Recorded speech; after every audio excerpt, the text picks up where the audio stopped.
सबको नमस्कार। एस्ट्रोलॉजी में हम लोग जब भी किसी का प्रेडिक्शन करना चाहते हैं तो बार बार कुंडली के बारे में अध्ययन करना सीखना चाहिए, ये सभी कहते हैं। उसमें आप लोगों को कई तरह का चार्ट दिखाया जाता है, जैसे कि D1 चार्ट, जिसको हम लग्न कुंडली कहते हैं। ऐसे ही एक चार्ट है D9 चार्ट, नवमांस कुंडली कहते हैं। इस तरीके का कई सारे चार्ट्स होते हैं, जिसपे आप देखेंगे D1, D2, D7, D9, D20, D60। तो ये बार बार जो कहा जा रहा है D1, D9, इसका अर्थ कोई समझाता है तो बहुत सारे लोगों को ये अर्थ समझ में नहीं आता है। आज मैं इसी प्रॉब्लम को सॉल्व करने के लिए कोशिश करूंगा इस वीडियो के माध्यम में। जो भी ज्योतिष सीखना चाहते हैं, जो ज्योतिष सीख रहे हैं लेकिन उनको डिविजनल चार्ट क्या होता है समझ में नहीं आता है, आज वो D9 चार्ट के बारे में बहुत आराम से, बिना D9 चार्ट देखे भी कह सकते हैं लगन चार्ट से कि कैसे आपका नवमांश चार्ट बनेगा। तो मैंने ये नवमांश कुंडली इसलिए लिया है क्योंकि नवमांश कुंडली आपके भाग्य को भी रिप्रेजेंट करता है, और शादी के बारे में आपका जो भाग्य है और आपका शादी कैसे होगा, आपका जीवन साथी कैसे मिलेगा, ये तमाम प्रश्नों का उत्तर जो है D1 चार्ट को ऑथेंटिकेट करने के लिए D9 चार्ट साथ में देखा जाता है। हर डिविजनल चार्ट एक पर्टिकुलर पहलू को रिप्रेजेंट करता है, एक स्पेशल क्वालिटी है। जैसे अगर D1 चार्ट या लग्ना चार्ट आपका पेड़ होता है, तो वहां पे जो मिलने वाला फल है वो फल जो है D9 चार्ट से रिप्रेजेंट होता है। नवम स्थान हमारे भाग्य का होता है। तो आपके भाग्य के बारे में समझने के लिए भी D9 चार्ट आपको जानना बहुत ज्यादा जरूरी है। ऐसे ही जीवन साथी के बारे में भी D9 चार्ट को देखा जाता है कि जीवन साथी का क्वालिटी क्या होगा, नेचर क्या होगा, उनके परवरिश कैसे होगा, वो जॉब करेंगे या नहीं करेंगी, वो आपके लिए भाग्य लेके आएंगी, या आपका शादी वाला जो जीवन है वो जीवन में किस तरीके का प्रॉब्लम आप फेस करेंगे, या वो शादी का जीवन जो है बहुत ही अनूठा होगा, लोग आपका एग्जाम्पल देंगे। तमाम चीजें जो है आप D9 चार्ट का स्टडी से ऑथेंटिकेट कर सकते हो। लेकिन सबसे पहला है D1 चार्ट, और उसी D1 चार्ट से ही हम D9 चार्ट पे जाते हैं। तो अगर आपके D1 चार्ट एक आम का पेड़ है और आप जाके वहां पे D9 चार्ट का जो है आम ढूंढने का कोशिश करेंगे, तो आम के पेड़ में आपको आम मिलेगा, मिलेगा या नहीं मिलेगा, ये भी एक सवाल है। मिल सकता है, क्योंकि हर आम के पेड़ में आम का फल होगा जिस टाइम में आप ढूंढ रहे हो, ये जरूरी नहीं है। उसके लिए सीजन होता है, उस सीजन में वो आम मिलेगा। वो आम मीठा होगा या खट्टा होगा, वो भी आप जानना चाहते हो तो D9 उस क्वालिटी को बताएगा। तो आप जो है D1 चार्ट से पहले तो ये समझिए कि D9 चार्ट हम कैसे जानेंगे। तो उसको जानने के लिए पहले आप ये 9 क्या है समझना होगा, क्योंकि अगर एक बार आप ये 9 को समझ जाएंगे तो यहाँ पे मैं अगर D20 chart, D60 chart, D2 chart कहूंगा तो आप समझ जाओगे। ये जितना लिखा होगा, एक राशि का जो 30 डिग्री होता है उसको हम इतने डिवीजन में डिवाइड करेंगे। तो इसका मतलब क्या हुआ, इक्वल डिवीजन। अगर मैं D2 चार्ट यहाँ पे लिख रहा हूं, इसका मतलब है 15-15 डिग्री का दो डिवीजन में लूंगा। तो मैंने क्या किया, 30 को दो में डिवाइड कर दिया। अगर मैं D7 चार्ट कह रहा हूं या D10 चार्ट कह रहा हूं, D10 चार्ट दशमांश आपके जॉब के लिए देखा जाता है। कई लोग जॉब के लिए परेशान होते हैं। अगर वो अपना कुंडली देखना सीख जाएं, D10 चार्ट को रीड करना सीख जाएं, तो कौन से लाइफ में, कौन से एज में कौन सा जॉब उनको मिलेगा, कौन से जॉब में उनका प्रोस्पेरिटी बहुत ज्यादा होगा, वो वहां से पता चलेगा। तो D10 का मतलब हुआ कि आपका जो 30 डिग्री का डिविजन होता है एक राशि का, उसको 10 हिस्से में, बराबर हिस्से में डिवाइड किया जा रहा है, 10 इक्वल पार्ट्स। तो यहाँ पे हमने एग्जांपल में क्या लिया है, D9 चार्ट, नवमांश चार्ट। तो नवमांश चार्ट का मतलब है, नवम का मतलब 9, अंश। तो राशि अंश जो है 30 डिग्री का होता है, उसको इक्वल 9 डिवीजन में आप डिवाइड करेंगे। तो कई लोगों को डिग्री, मिनट और सेकेंड इस तरीके का डिवीजन भी समझने में थोड़ा सा दिक्कत होता है, लेकिन ये बहुत बड़ा डिफिकल्ट काम नहीं है। अगर मैं 30 डिग्री को 10 में डिवाइड करूं तो सब कहेंगे सर एक एक डिवीजन 3 डिग्री का होगा। तीन का पहाड़ा जिसको आता है वो एस्ट्रोलॉजी में 10 वाला जो चार्ट है, दशमांश चार्ट, समझ जाएगा। लेकिन 9 में डिवाइड करने के टाइम में क्या होगा, हमें कंप्लीट डिग्री मिलेगा नहीं। तो इसीलिए हमारा एक डिग्री जो है 60 मिनट होता है। जैसे घड़ी में 1 घंटा होता है, आप डिग्री को 1 घंटे के साथ कंपेयर कर लो। तो 1 घंटे को जब मैं 3 इक्वल डिवाइड करूंगा तो आपका क्या होगा, जो आपका एक हिस्सा है वो 20 मिनट का होगा, क्योंकि 1 घंटा में 60 मिनट होता है। तो ऐसे ही एक डिग्री में भी 60 मिनट होता है। तो आप देखिए मैं 9 पार्ट में 30 को डिवाइड कर रहा हूं, तो आप बड़े इत्मीनान के साथ उसको समझने का कोशिश करिए। तो पहले 0 से 3 डिग्री 20 मिनट तक ये क्या होगा, फर्स्ट नवमांश का हिस्सा होगा। यानी नवम मांश है, 9 में मैं डिवाइड कर रहा हूं, तो नवमांश का जो पहला अंश होगा वो 0 से लेके 3 डिग्री 20 मिनट तक होगा। उसके बाद जो नवमांश का सेकेंड हिस्सा होगा वो 3 डिग्री 20 मिनट से लेके 6 डिग्री 40 मिनट तक होगा। फिर उसके बाद आपका 6 डिग्री 40 मिनट से 10 डिग्री तक होगा। आपके समझने के लिए मैं बता देता हूं, देखिए 3 अंश जो है 10 डिग्री का हो गया। तो उसके बाद फिर से जो नेक्स्ट 3 अंश होगा वो 20 डिग्री में खत्म होगा, और नेक्स्ट 3 अंश जो है वो 30 डिग्री में खत्म होगा। तो आप पहले तो ये डिग्री का डिवीजन को देखिए आराम से, उससे आपको पता चल जाएगा कि आप राशि का कौन से नवमांश के बारे में बात कर रहे हो। अब ये आगे कैसे कैलकुलेट होगा मैं बताऊंगा। मानो मैं कहूंगा कि कोई प्लानेट जो है वृषभ राशि में 12 डिग्री 40 मिनट में है, वृषभ राशि में 12 डिग्री 40 मिनट में है। तो आप देखो 12 डिग्री 40 मिनट कहाँ पे आएगा, ये वाले डिवीजन में आएगा। 10 डिग्री से लेके 13 डिग्री 20 मिनट में 12 डिग्री है, तो 10 और 13 के बीच 12 रह रहा है, और जो 40 मिनट है, यहां से ये पता चल गया कि ये फोर्थ डिवीजन है। तो ये वृषभ राशि का कौन सा डिवीजन हो गया, फोर्थ डिवीजन हो गया। कोई कहेगा नहीं, ये प्लानेट जो है लियो साइन में 28 डिग्री 10 मिनट में है। तो आप देखिए 28 डिग्री 10 मिनट लियो का कौन से नवमांश में आएगा, ये जो नवमांश है वो नाइन्थ वाला पार्ट में आएगा। तो पहला स्टेप आपका यही है, आपको सिर्फ देखना है कि आपका जो लगन चार्ट है उसमें वो प्लानेट कौन से अंश में रह रहा है, पहला अंश में रह रहा है, दूसरा अंश में रह रहा है, तीसरा अंश में रह रहा है, या कौन से अंश में रह रहा है। टोटल अंश कितने होंगे, 9 अंश होंगे। आप एक बार इसी चार्ट को समझने के बाद में एग्जांपल भी दूंगा, आप देखो यहाँ पे, फिर आपको नंबर याद रखना होगा। क्योंकि मानो एरीज से आपका कोई प्लानेट को डिवाइड कर रहे हो, मानिए आपके कुंडली में एरीज में कोई पर्टिकुलर प्लानेट है, तो एरीज में जो प्लानेट है वो पहला अंश में तभी आएगा जब आपका जो चार्ट है एरीज में कोई प्लानेट को रिप्रेजेंट कर रहा है। तो मानिए एरीज का पहले पार्ट में कोई प्लानेट है, तो आपका वो एरीज में आ जाएगा नवमांश में।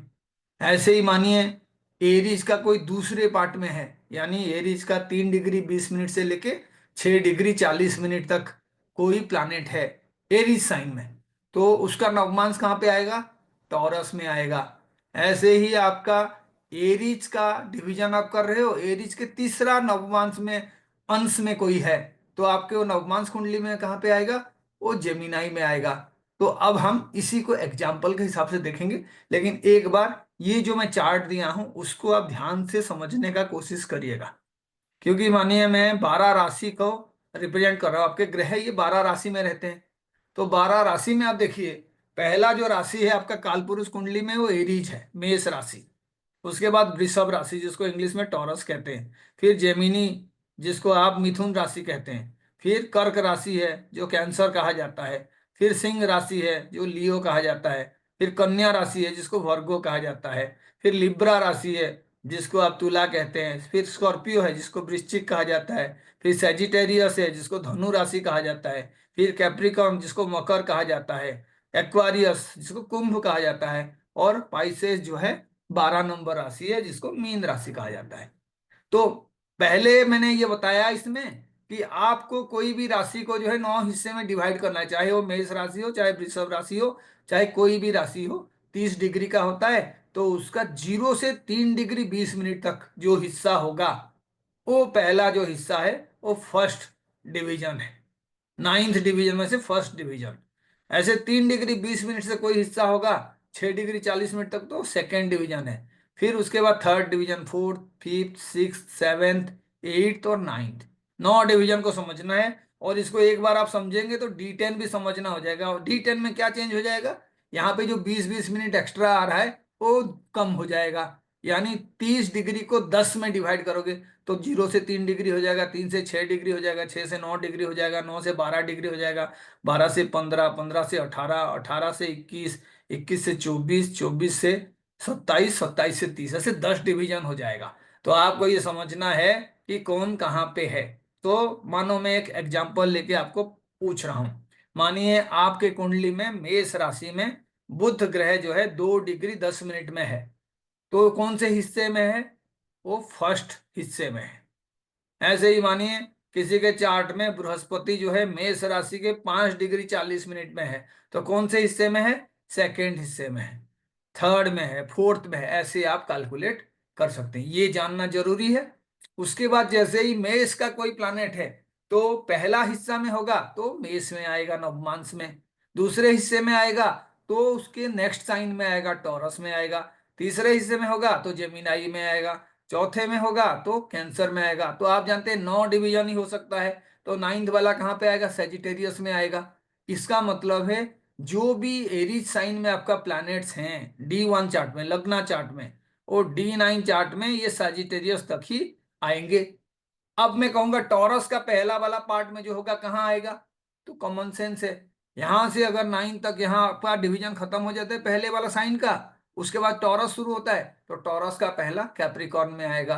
इसीलिए मैं 2 नंबर साइन का पहला पार्ट के लिए लिखा हूं, ये 2 जो है टॉरस को बता रहा है, तो उसका जो पहले हिस्से में कोई भी प्लैनेट होगा वो कैप्रिकॉर्न में आएगा, दूसरा वाला हिस्सा एक्वारियस में आएगा, तीसरा वाला पाइसेस में आएगा, ऐसे करके ये रोटेट होगा। तो हम क्या करते हैं, टाइम जाया नहीं करके पहले एग्जाम्पल ले लेते हैं और एग्जाम्पल में आपको ये समझाने का कोशिश करते हैं। आप देखिए यहाँ पे सिर्फ डिग्री लिखा हुआ है, आप अगर कोई एस्ट्रो सेज आप यूज करेंगे तो डिग्री मिनट और सेकंड भी होगा।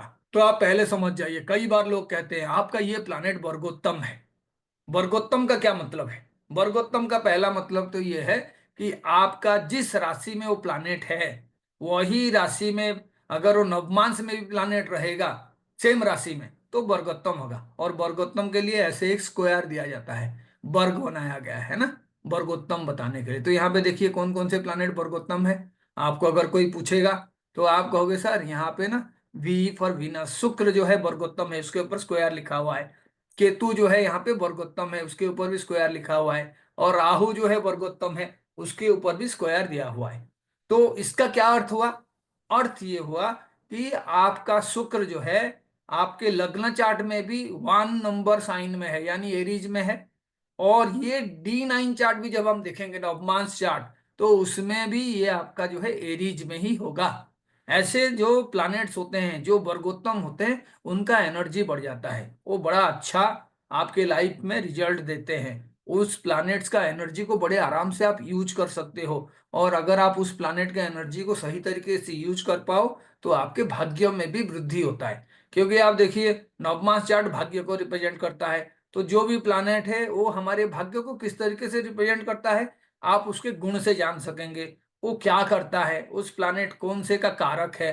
तो ये सारी चीजें बाद में देखेंगे, लेकिन वर्गोत्तम अगर है तो इसका मतलब है आपका वो पर्टिकुलर प्लैनेट लग्न चार्ट में और नवमांश चार्ट में सेम राशि में है। तो राशि का नंबर ये है 1 2 3 4 जो लिखा हुआ है। जब भी आप नॉर्थ इंडियन चार्ट यूज करेंगे तो ये सारे राशियों को ही बताएंगे, चाहे ये कहीं पे भी लिखा हो। 1 का मतलब एरीज होगा, 2 का मतलब टॉरस होगा, 3 का मतलब जेमिनी होगा, और आपको ये 12 राशियों को ऑर्डर के हिसाब से याद रखना होगा, तब जाके एस्ट्रोलॉजी समझना आसान हो जाएगा। तो यहाँ देखिए 3 जो है आपका यहाँ पे वर्गोत्तम है। तो अब मैं क्या करूंगा, इसको समझाने के लिए मैं सिर्फ एक बात बता रहा हूं। यहाँ पे देखिए वीनस के ऊपर 0 1 लिखा हुआ है, एनलार्ज करके आप देखेंगे तो 0 1 लिखा हुआ है। और वीनस का हम डिग्री देखेंगे तो मानो 1 डिग्री 15 मिनट आपका लिखा हुआ है चार्ट में। तो 1 डिग्री का मतलब है कि आपका पहला जो डिवीजन होता है एरीज साइन का, वो कहाँ से कहाँ तक होता है? तो आप कहोगे सर आपने बताया था 9 डिवीजन जब करेंगे तो 0 डिग्री से 3 डिग्री 20 मिनट तक जो है पहला डिवीजन होता है। तो आपको आंसर मिल गया। आप देखिए 1 डिग्री का वीनस है और 1 नंबर साइन में है यानी एरीज में है। तो मैं ये चार्ट में आपको दोबारा दिखा देता हूँ। अब देखो 1 डिग्री का मतलब कहाँ से आ रहा है? 0 से 3 डिग्री 20 मिनट तक पहला ही डिवीजन में आ गया, फर्स्ट डिवीजन में। तो इसका मतलब क्या हुआ, ये जो फर्स्ट पार्ट है जब एरीज का डिस्ट्रीब्यूशन शुरू करेंगे तो ये फर्स्ट पार्ट कौन से राशि में जाएगा? एरीज में जाएगा, यानी ये जो है नवमांश कुंडली में भी एरीज में जाएगा। तो हम देखो बिना देखे यहाँ पे आपका ये चार्ट है, लिखा हुआ है ना, लग्न चार्ट ऑफ नेटिव से आपको जो है गेटिंग D9 फ्रॉम D1, तो पहला वाला जो हमने दिखाया था, और उसके बाद आप देखिए तो यहाँ पे देखिए जो 1 लिखा हुआ है, इधर से जब आप यहाँ पे भी जाओगे तो डिग्री सेम लिखा हुआ है, ये देखिए आप, है ना। यहाँ पे भी आप देखिए जो भी आपका है बिना देखे, ये देखो नवमांश चार्ट है, मैंने यहाँ पे D9 मार्क कर दिया है। मैं अभी पूरा ऐप में भी जाके आपको दिखाऊंगा, ताकि आपको अपने चार्ट में D9 के प्लानेट कैसे कैसे मूव कर रहे हैं वो समझ में आ जाएगा। एक बार आप ना वीडियो को आराम से देखिए, 2 ही स्टेप है यहाँ पे। पहले आपको लग्ना चार्ट में देखना होगा, और उसके बाद जो है D9 चार्ट में उसको ढूंढना होगा। तो जो वर्गोत्तम प्लानेट है उनका मैंने कहा राशि सेम होगा। तो एक बार हम ये पहले चेक कर लेते हैं। देखिए वीनस कौन से राशि में है, ये 1 नंबर राशि को बताएगा, नंबर जो है 1 से लेके 12 तक। तो वीनस जो है यहाँ पे मेष राशि में है, और ये आपका लग्ना चार्ट है, लग्ना चार्ट। तो यहां से जैसे ही हम देखे, मैं फिर क्या करूंगा, दूसरा क्लिक कर दूंगा जो D9 चार्ट है। इसको मैं एग्जैक्टली ऐप पे भी आपको दिखाऊंगा भी शेयर करके। तो आप देखो विनर्स यहाँ पे एरीज साइन में है, साइन सेम है, जगह बदल गया है लेकिन एरीज में है, 1 यहाँ पे भी लिखा हुआ है। ऐसे ही मैं आपको दूसरा दिखा रहा हूँ, केतु देखिए कौन से साइन में है, केतु 4 नंबर कर्क राशि में है, वर्गोत्तम लिखा हुआ है। इसका मतलब केतु जो है सेम राशि में नवमांश में भी रहेगा। तो आप वहां पे गए और आपने देखा केतु, देखिए केतु ये कर्क राशि में है, सेम राशि में। ऐसे ही आप देखो यहाँ पे वीनस है, वीनस जो है वर्गोत्तम लिखा हुआ है, 10 नंबर साइन में है। तो जैसे ही आप इस पे जाओगे तो वीनस राहु भी जो है आपको 10 नंबर राशि पे मिलेगा। तो देखिए वीनस जो राशि पे था यहाँ पे भी उसी राशि में है, केतु भी यहाँ राशि में है, और राहु जिस राशि में था राहु भी यहाँ पे, इसीलिए D1 चार्ट में इसको जो है वर्गोत्तम करके सो गया था। अब आपको ये जानना है कि ये जो राशियां हैं इनका अलग अलग जगह पे कैसे D9 में मूवमेंट हो रहा है। तो मैंने एक तो बता दिया, अभी मैं इसको डिग्री वाइज बता रहा हूं। तो आप देखिए वीनस क्यों 1 नंबर में रह रहा है, उसका कारण आप समझने का कोशिश करिए। यहाँ पे वीनस कौन से राशि में है लग्न चार्ट में, लग्न चार्ट में आप देखना, अगर यहाँ लग्न नहीं भी लिखूंगा तो आपको पता चल जाएगा। लग्न में सबसे पहले तो ये LA का डिग्री लिखा होगा, उसके बाद ये तमाम तरीके का मार्क दिया गया होता है, कोई वर्गोत्तम है, कोई स्टार लिखा हुआ है, कोई एग्जल्टेड है, सबका साइन होता है। लेकिन जब आप इसी को ही D9 में जाके देखोगे तो आपको यूजुअली सिर्फ घर दिखेंगे, और वहां पे नवमांश का भी लगन होता है, लेकिन वहां पे कोई डिग्री या कोई मार्क नहीं होगा, है ना। तो ये D9 मैंने लिख दिया है, चार्ट में एक बार आप देखोगे और ऐप में देखोगे तो कंफर्म हो जाएगा। अब हमने क्या किया है यहाँ पे, पहले हम डिग्री से शुरू किए। डिग्री से जैसे ही आपने शुरू किया तो आप देखें कि पहला वाला जो डिग्री है वो 1 डिग्री लिखा हुआ है वीनस का, और वो एरीज साइन है। तो मैंने क्या किया, उसको डिवीजन में दिखा दिया कि हाँ जी इसका मतलब है जो भी 1 डिग्री 2 डिग्री में रहेगा, 0 से 3 डिग्री 20 मिनट के बीच रहेगा, वो 1 नंबर डिवीजन में आएगा। तो ये शुरू कहाँ से होगा, क्योंकि ये मेष राशि है, तो मेष राशि है तो मेष से ही शुरू करेंगे, 1 नंबर लिखा हुआ है, 1 नंबर राशि का मतलब एरीज से हम शुरू करें, एरीज का पहला डिवीजन एरीज में ही जाएगा। तो इसीलिए आपको आंसर मिल गया कि यही चार्ट में जो आपका वीनस 1 डिग्री में रह रहा है, मेष में रह रहा है, वो नवमांश कुंडली में जब भी जाएगा तो उसी मेष राशि में ही रहेगा। अब एक दूसरा एग्जांपल हम ले लेते हैं। यहां पे आप देखिए मंगल, अब देखिए मंगल का डिग्री क्या है, मंगल का डिग्री 26 डिग्री है, ठीक है। अब हम ये 26 डिग्री 40 मिनट तक होगा, तो आप देखो वो 8 नंबर डिवीजन में रहेगा, 26 डिग्री 40 मिनट तक, 23 डिग्री 20 मिनट से 26 डिग्री 40 मिनट तक, 26 डिग्री 40 मिनट से ज्यादा होगा तो 30 डिग्री में रहेगा। तो हम ये कहेंगे कि चलिए ये 26 डिग्री 40 मिनट से कम है, तो वो पता चल जाएगा आपको चार्ट से देख के। ये बताइए अगर 26 डिग्री 40 मिनट से कम है तो डेफिनेटली 8th डिवीजन होगा, 8 नंबर डिवीजन, है ना। और आप देखिए यहाँ पे कहाँ पे है मंगल, जो मंगल का यहाँ पे पोजीशन देखो वो 5 में आ रहा है ना। तो मैं एक बार आपको बताता हूँ, मानो ये 8th डिवीजन है, अब उसको भी हम देखेंगे। तो आप देखो ये कौन सा राशि है, सेकेंड राशि है ना। तो पहला वाला राशि का डिवीजन 1 2 3 4 जब काउंट करोगे 9 में खत्म हो जाएगा। कहाँ से शुरू होगा, कैप्रिकॉन से।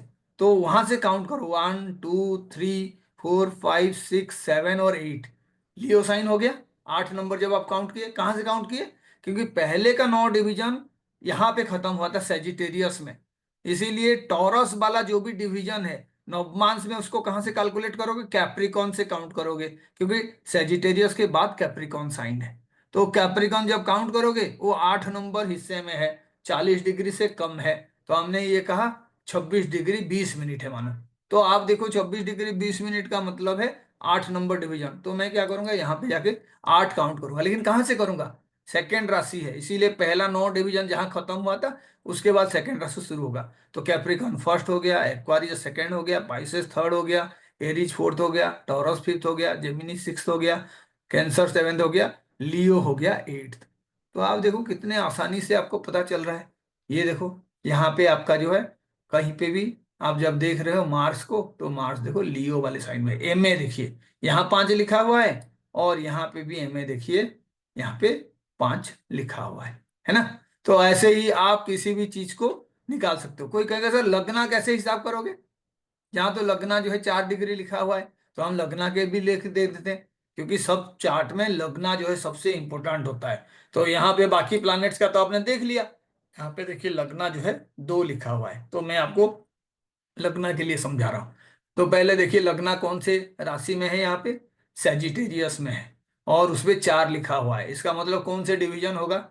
आप जब ये 4 डिग्री देख लेते हैं ना, तो 3 डिग्री 20 मिनट वाला बाद का डिवीजन तो सेकेंड वाला हाउस हो गया। यानी सेजिटेरियस का जो भी काउंटिंग करेंगे उसके सेकेंड वाला साइन पे ये आपको होगा, सेजिटेरियस से सेकेंड वाला, क्योंकि वो 4 डिग्री में रह रहा है। तो आप देखो सेजिटेरियस से सेकेंड वाला जो है लगना यहाँ पे 2 नंबर दिखा रहा है, टॉरस। इसका मतलब यहाँ भी हमारा जो लिस्ट है उसी से आपको मिलेगा। तो हमने देखो सेजिटेरियस के लिए भी यहाँ पे टेबल बना दिए हैं। यहाँ पे आपका देखो 9 आ रहा है, पाइसेस है ना।